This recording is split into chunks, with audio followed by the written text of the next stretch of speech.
প্রাচীন এক জনপদ, তাকে ছুঁয়ে বয়ে চলেছে সুপ্রাচীন এক জলধারা।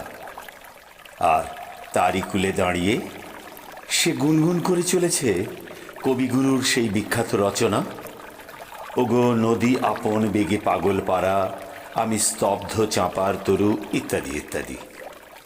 না, সে কোনো চাঁপা তরু নয়, সে হলো আমাদের একান্ত আপন ভাটপাড়া অমরকৃষ্ণ পাঠশালা।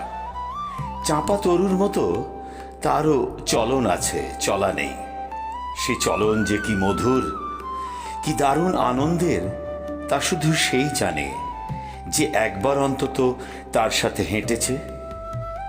এই যেমন আমরা AKP 71 ব্যাচ প্রায় 5 দশকেরও বেশি আগে তার সাথে চলেছিলাম, তার অকৃপণ দানেই সমৃদ্ধ হয়েছিলাম।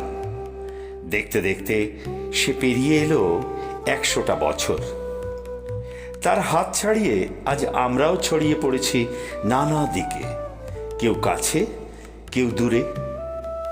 তবুও শতবর্ষের ঐতিহ্যকে কুর্নিশ জানাতে সব কাজ ফেলে 23শে নভেম্বর 2025 এক রবিবার অতীতের সেই সব সাথীদের সাথে মিলিত হয়েছিলাম ছোটবেলার স্মৃতিমাখা সেই আঙিনায়।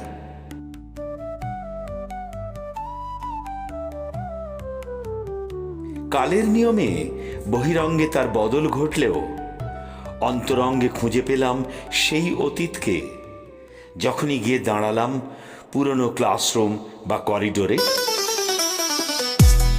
শুনতে পেলাম এক গুঞ্জন ধ্বনি, যা এক লহমায় পৌঁছে দিল স্কুল বেলার সেই দিনগুলোতে।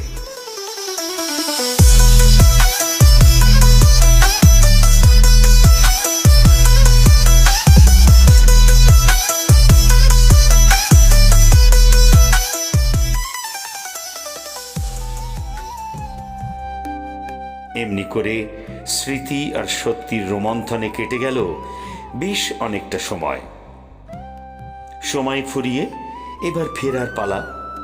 জানি না তার সাথে আর দেখা হবে কিনা, বা হলেও কবে হবে, কারণ আমরাও যে অনেকটা সময় খরচ করে ফেলেছি।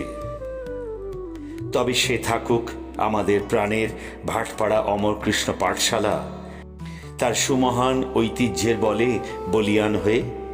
এই শুভকামনা জানাই আমরা সবাই AKP 1971 ব্যাচ।